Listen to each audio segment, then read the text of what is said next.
今日は世界で何食べよう。どうもしょうがです。まだまだ発展途上のヨーロッパコソボでローカルフードケバブ、マンティア、アラビアータを食す。旅の資金残り472万円。モンテネグロの首都ポトゴリッツァからコソボの首都プリスティナへ移動してきました。1999年までセルビアと紛争し独立した未知の国はどこか京都を感じさせる街並みを残す不思議な国でした。ついにモンテネグロを出てコソボに向かってこようと思います。コソボはめっちゃちっちゃい国で本当に最近独立したような国なんで、いろいろまだ未知の国というか、戦争の跡とかも残ってるらしいんで、セルビアとの、そういうところも見てこれたらいいなと思ってます。バス停からは8時間夜行バスで行ってこようと思います。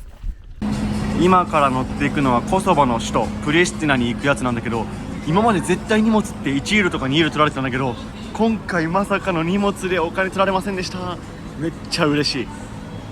コソボ行きのバスは一席残らず満員です。こんな満員なんだ。バスの地獄。途中からちょっとエアコンついたけどめちゃくちゃ暑い。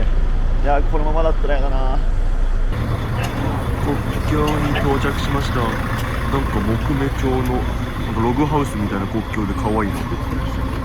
激眠ですが22カ国目コソボ到着。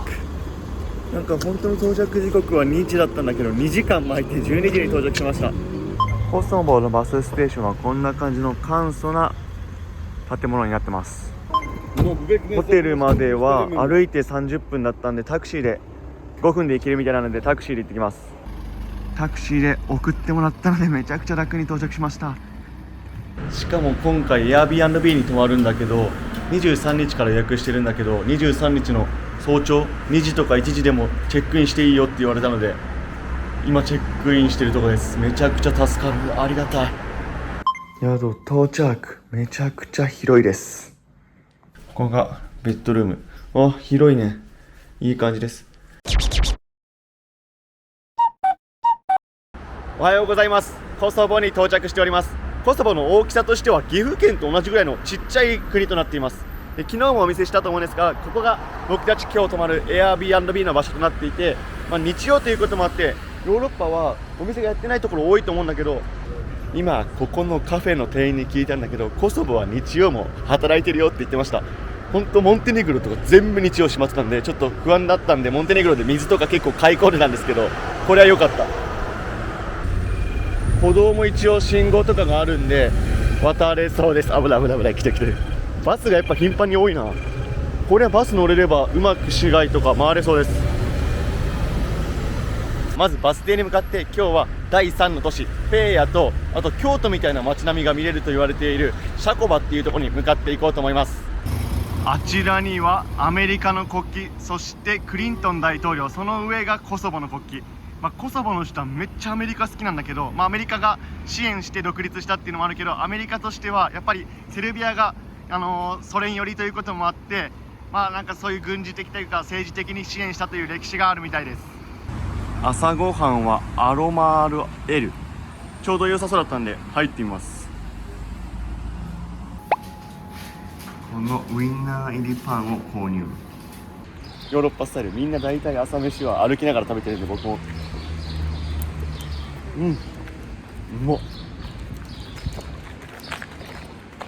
ほんと美味しい。焼きたてだわ。街にある建物はやっぱり共産党時代の名残なのか同じような建物ばっか並んでおります。パンは焼きたてで中がまだまだふわふわで、そして焦げ目もついててちょうど美味しいです。でもちょっとなんかね、塩味が濃いんだよね、パンの生地が。若干そこだけ気になる。昨日の大雨のせいで道がもう泥でぐにょぐにょ。これはひどい。みんな嫌がりながら歩いてます。バスターミナル到着。チケット売り場は結構簡素な感じだけど多分ここだと思う。今チケット売り場の女の人に聞いたら多分バスで支払う感じかな。なんか1番のとこ行けって言われたんで1番の方に向かっていきたいと思います。あった、ここだ。やはりコソボの移動手段のメインはバスということで、12345678910といっぱいバス停にバスが止まっております。首都プリスティナの現在の気温は31度、最高気温32度、最低気温18度となっております。あれじゃね、やっとペイヤ行ってきた。結局1時間に1本じゃ20分に1本とか30分に1本とかいう情報あったけど、7時半に来たんで8時半まで待ちました。やっと乗れる。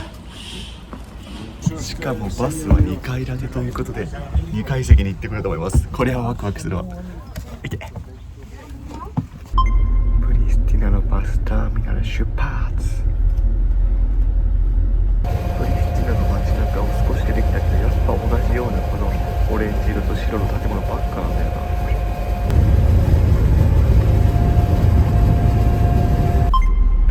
ジニペーヤのバスターミナル到着。いやー2時間弱かかったな。結構遠かった。こっから一旦ペーヤはビールで有名なんで、札幌でいいなら札幌ビールみたいな。なんでまずはペーヤビールちょっと飲みたいな。その後シュコバルっていうところも行ってこいと思います。ペーヤの中心地まで歩いてんだけど、この人形ちょっと怖くね。前かがみなんだもん。やっぱさ、人形って海外いろんなのあるよね。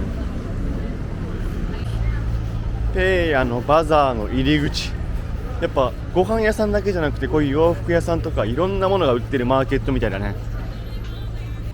ナイキとかアディダスとかの靴が10ユーロとか、1700円ぐらい売ってるから、多分パチモンだとは思うんだよな。でも全然わかんないね、見た目じゃ。ちょっとペーヤに来て急になんだけど、物乞いが結構多いです。で、あと人種的にもなんか白人だけじゃなくて、なんていうのかな、ちょっと色味がかったというか、ネパールとかでも会うような、僕たちにちょっと近いのかもしれないですけど、そういう人たちもいて、一つの人種じゃないなっていうのを感じます。これはいろいろいて面白いね。ここ街歩いてたら見つけた人気店、ちょっといい匂いがするので入ってみます。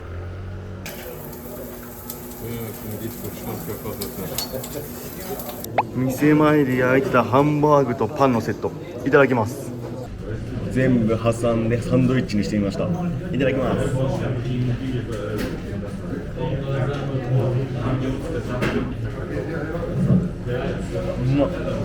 パンはふわふわのもちもち食感、焼きたてかな。肉に関してはちょっと赤みがかってるけど、多分牛だから OK でしょ。キャベツの酢漬けがこれまたうまいわ。あとやっぱこの唐辛子系はバルカン半島来たなっていう感じの酸っぱさと辛さ。今のケバブ1ユーロ40セントだって200円。激安だな。ヨーロッパ一安いんじゃない、ここコソボのペーヤなんて。いやー、これ楽しくなってきたわ。この後行くシャコバの方が日本っぽいとは言われてるけど、ペーヤでもなんか木造建築なのかな。ちょっと日本の京都を感じるな。広告はいっぱいあるんだけどな、ペーヤビールにまだ出会えてません。ペーヤは山が近いからか水の流れが速いな。いやー、ペーヤビール購入完了。川にはゴミめっちゃ落ちてるけど、山自体は結構壮大で美しい景色となっております。では乾杯。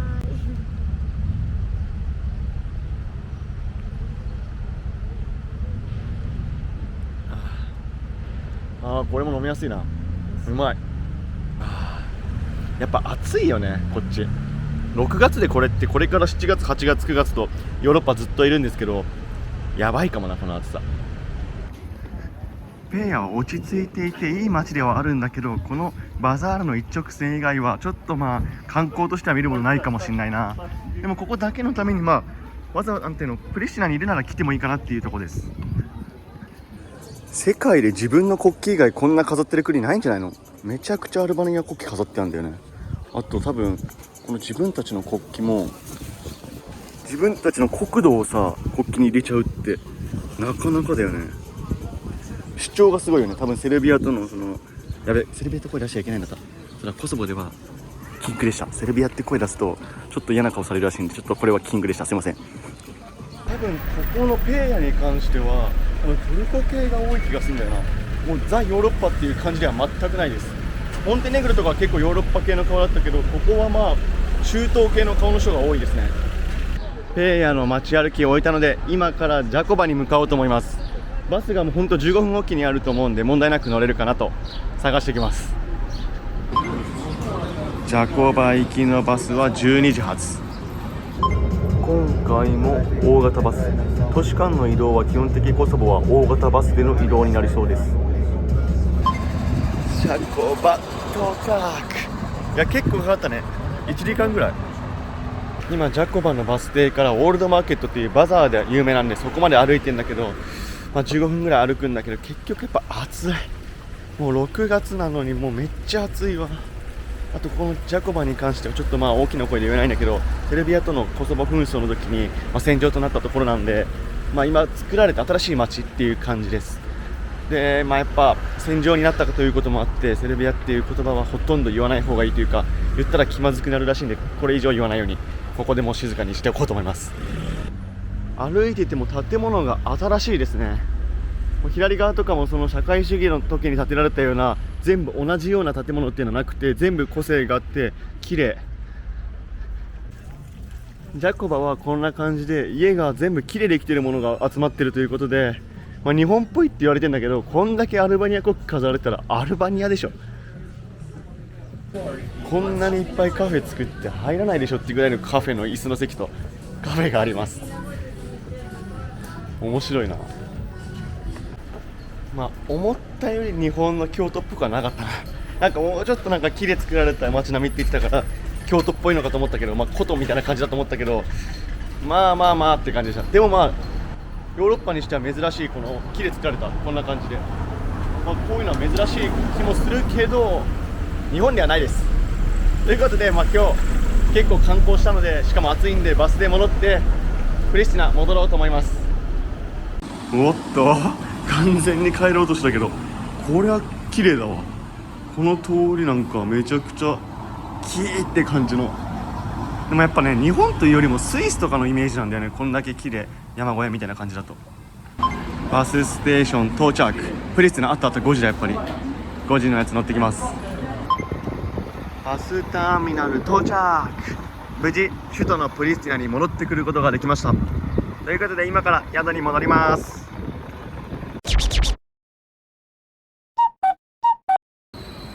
今泊まっているエアビーの目の前にパン屋さん発見。入ってみます。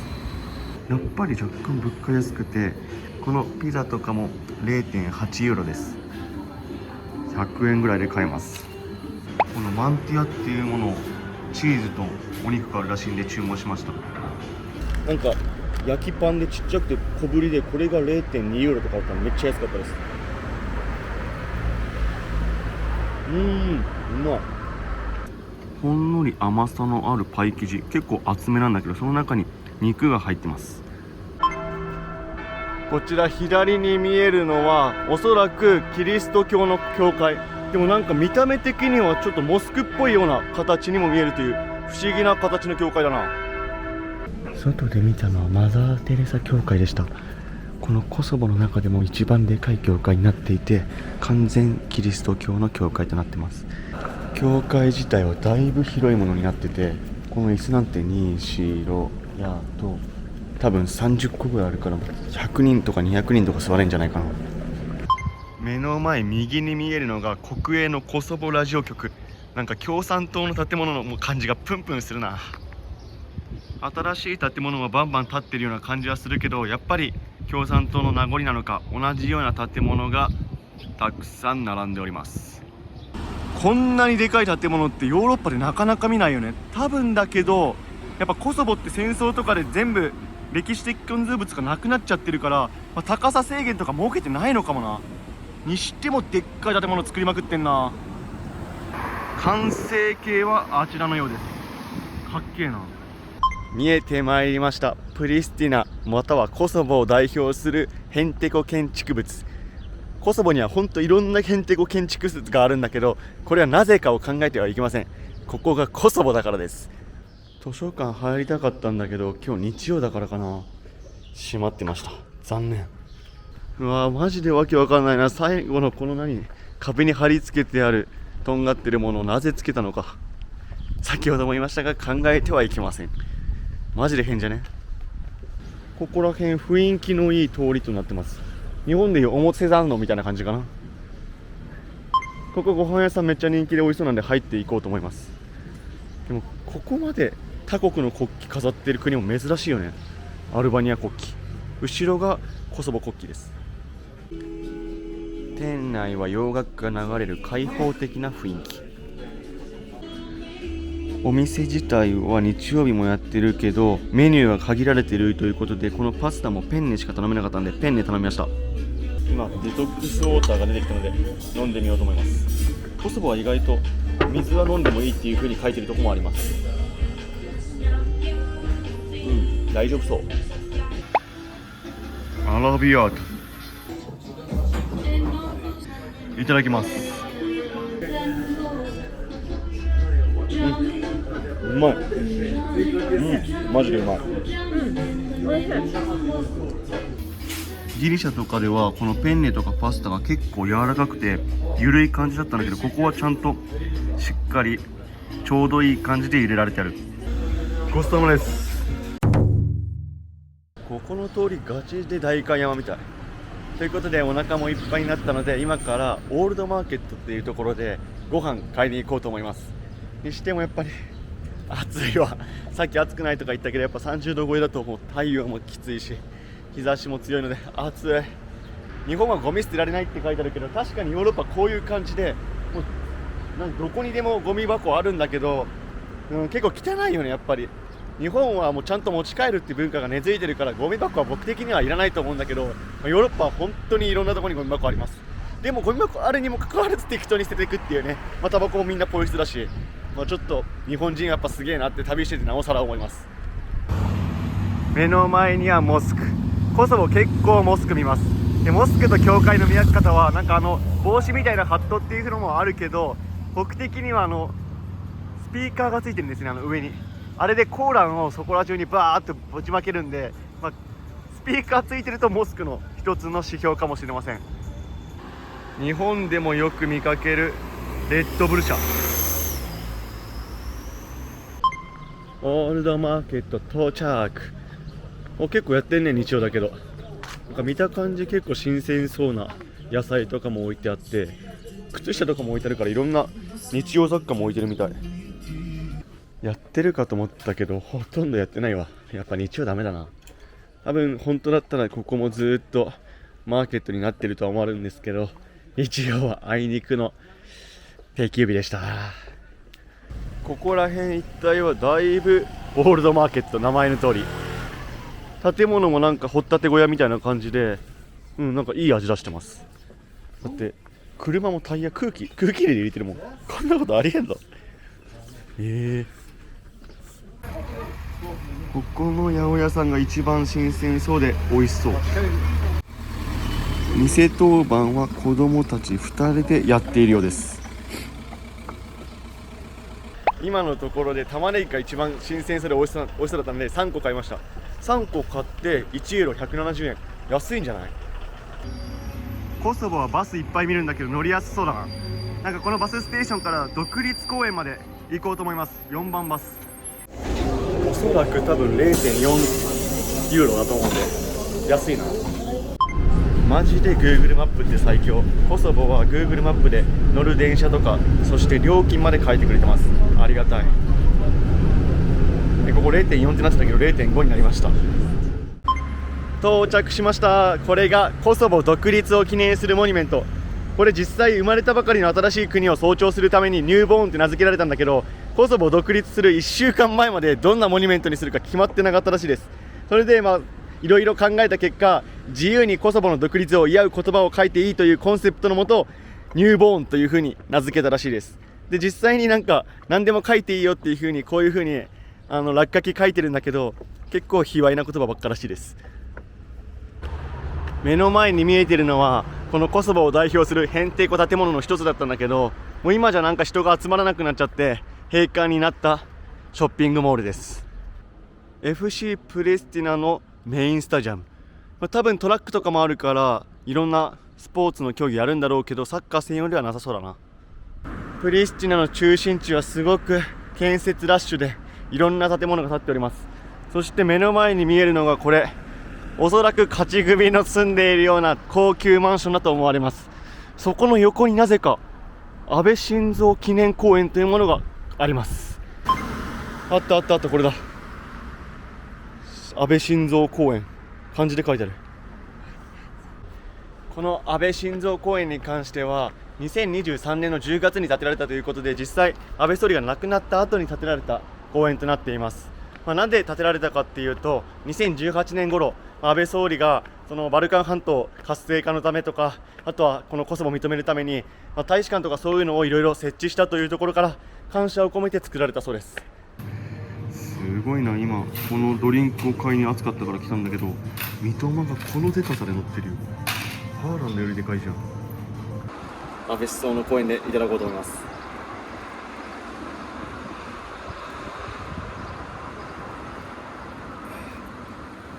マジでヨーロッパ夏暑いかもしれない。これやってらんないね。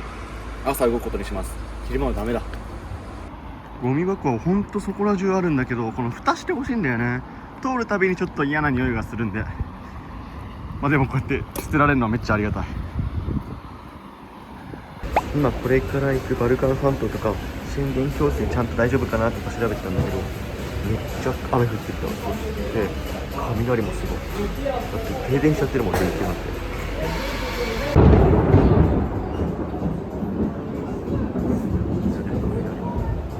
いや、にしても急に雨降りすぎだろ。さっきまであんな暑かったのに。ということで急いで宿に帰ろうと思います。うわ、すごい雨。